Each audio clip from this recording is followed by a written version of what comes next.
तसर्थ हामी अबको केही समय पश्चात मन्तव्यलाई एकदमै छुट्याएर हामी सरसफाइ कार्यक्रम तथा डस्टबिन वितरण कार्यक्रम हामी गर्न गइरहेका छौँ र अबको ढिलासुस्ती नगरी आजका हाम्रो प्रमुख अतिथिबाट हामी छोटो मन्तव्य राखेर हामी श्रमदानमा हामी आज सरिक हुनेछौँ। डस्टबिनहरू हामी यहाँको इटरीको मुख्य चोकमा केन्द्रबिन्दु बनाएर पूर्व पश्चिम उत्तर दक्षिणमा 50 स्थान डस्टबिन हामी राख्नेछौँ भन्दै म आजको शुभकामना मन्तव्य राखिदिनको लागि म आजका हाम्रो प्रमुख अतिथि वडा नम्बर 4 का जनप्रतिनिधि वडाध्यक्ष भट्ट लामाज्यूलाई म हार्दिक अनुरोध गर्न चाहन्छु। धन्यवाद। यो आजको सरसफाइ कार्यक्रम तथा डस्टबिन वितरण कार्यक्रम र सुनसरी वैदेशिक रोजगार हकित सङ्घका यो कार्यक्रमका अध्यक्षज्यू, आज यो वैदेशिक रोजगार हकित सङ्घको तर्फबाट सबै इटरीवासीलाई सम्झना स्वरूप आज सरसफाइ कार्यक्रम राखेको हुनाले यस कार्यक्रममा उपस्थित सबै विशेष अतिथिज्यूहरू सबैलाई म इटरी उपमहानगरपालिका 4 नम्बर वार्डको तर्फबाट यो संस्थालाई धन्यवाद र यो कार्यक्रमको एकदमै यहाँहरूको सामाजिक कार्यक्रमलाई पनि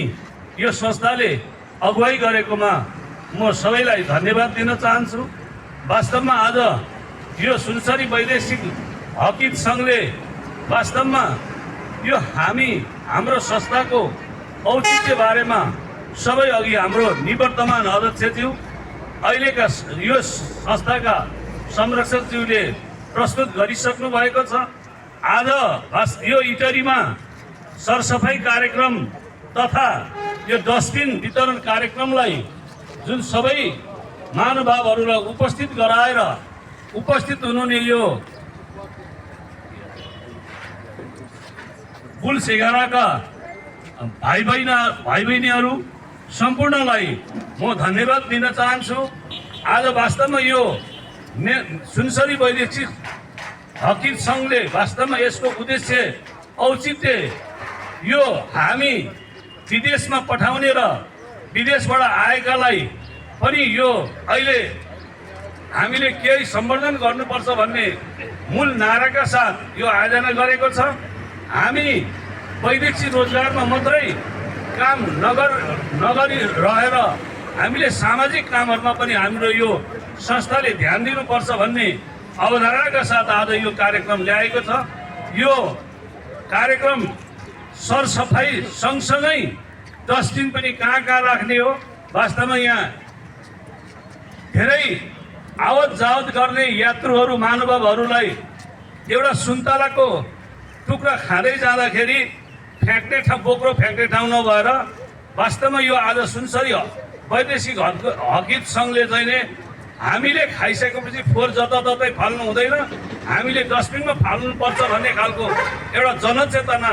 जागरणको निम्ति पनि यो संस्थाले अगुवाई गरेको छ। सँगसँगै यो संस्थाले वास्तवमा अघि उद्घोषक मित्र यस संस्थाका सचिवज्यूले पनि प्रश्न पारिसक्नु भएको छ। हामीले यो सरसफाई मात्रै होइन, हामीले केही दिन अगाडि केही महिना अगाडि हामीले ब्लड डोनेसनका कार्यक्रमहरू गरेका छौँ। जस्तै अब युवाहरूलाई वैदेशिक रोजगारबाट फर्केर आइसकेपछि उहाँहरूलाई दिने चेतनाका कामहरू पनि हामीले गरेका छौँ र फेरिका दिनहरूमा पनि हामी यो संस्थाले सामाजिक कामहरू हेर्दै जाने र गर्दै जाने भन्ने प्रतिबद्धता पनि जाहेर गरिसक्नु भएको छ। त्यसकारणले आज यो सुनसरी वैदेशिक हकित सङ्घले मलाई पनि बोलाएर प्रमुख अतिथ्यता गरिदिनु भन्ने निमन्त्रणा गरेको हुनाले म यो संस्थालाई हृदयदेखि नै मलाई पनि बोलाइदिएकोमा हार्दिक धन्यवाद दिँदै यो अब यो धेरै अहिले बोल्नुभन्दा पनि गरेर देखाउनु, काम गरेर देखाउँ भन्ने एउटा चाहिँ अवधारणा ल्याएको हुनाले अब अहिले यो भर्खरै अब हामी सरसफाइ कार्यक्रममा सरिक सबै भएर चाहिँ नि कहाँ कहाँ सरसफाइ गर्नुपर्ने र सरसफाइ सँगसँगै यो आवत जावत गर्ने यात्रीहरूको फोहोरलाई व्यवस्थापन गर्नका निमित्त डस्टबिनहरू पनि यो संस्थाले राख्नेछ र अब धेरै कुरा नगरिकन यो संस्थालाई म धेरै यो सामाजिक कामहरू गरेकोमा चाहिँ नि म फेरिका दिनहरूमा पनि आशाका साथ अनुरोध गर्दै सामाजिक काममा पनि अलिकति फड्को मारेको यो संस्थाले अगुवाई गरेको देखेको हुनाले यो संस्थालाई म धेरै धेरै धन्यवाद दिँदै फेरिका दिनहरूमा पनि सरसल्लाह गरेर के गर्नुपर्ने हो समाजमा हामी यो संस्था वैदेशिक रोजगारले वास्तवमा यो संस्थाले के गर्नुपर्ने रहेछ जनताको भावना यो संस्थामाथि कस्तो कस्तो लान्छना आएको छ कस्तो कस्तो सम्झिँदै आएको छ यी कुराहरूलाई पनि वास्तवमा संस्थागत गर्दै अगाडि बढ्ने प्रतिबद्धता जाहेर गर्नुभएकोमा यहाँलाई फेरि पनि म धन्यवाद दिँदै अब यो हाम्रो कार्यक्रम चाहिँ नि अगाडि ब्यानर हुन्छ दुईतर्फ चाहिँ नि सरसफाइ गर्ने हामी सबै हुन्छौँ त्यस कारणले सबैलाई चित्त बुझ्ने तरिकाले हुन त यो उहाँहरूले 50वटा डस्टबिनले वास्तवमा